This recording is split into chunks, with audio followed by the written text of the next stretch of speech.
When did I know that I was addicted to Feel Free, aka the little kava kratom tonics that are sold in gas stations, CBD stores? Hi, I'm Jasmine. I was addicted to these for about a year and a half, almost 2 years, and I was drinking 9 to 12 bottles a day at the height of my addiction. That was during the last couple of months of my addiction, but before then it was kind of a slower progression. So let's talk about how I knew or kind of figured out that I was addicted to these in the first place.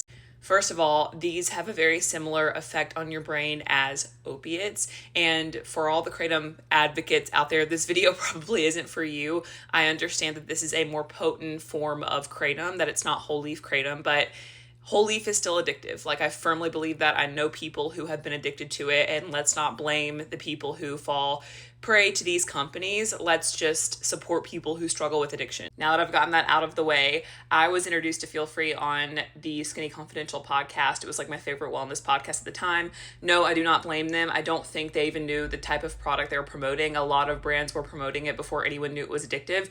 But I started using it as an alcohol alternative because I was newly sober from alcohol. It was marketed towards sober people, sober curious people. I was like, great, I love mocktails. I'm going to use this. So I used it, quote unquote, responsibly for about a year before things got really out of hand.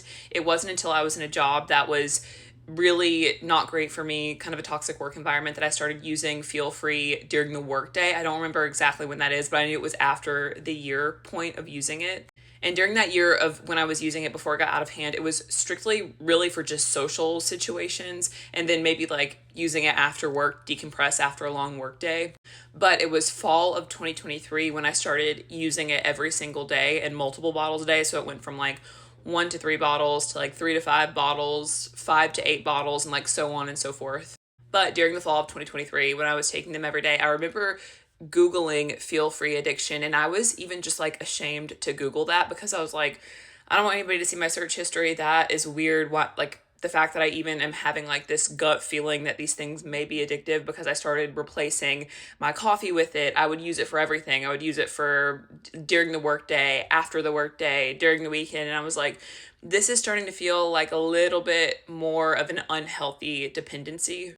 I was very mentally addicted at that point. I wasn't as physically addicted as I was towards the end of the addiction. And I remember Googling, and the first thing that came up were the Reddit forums quitting Feel Free. And I was like mortified reading those because it was people who had lost their families, who had drained their savings, who had just completely had their lives ruined by these things because they went into it, similarly as myself, very innocently. I'd say I was in denial at that point. The addiction obviously got a lot worse as the months went on, but that was when I realized, oh, I'm becoming physically dependent on these things.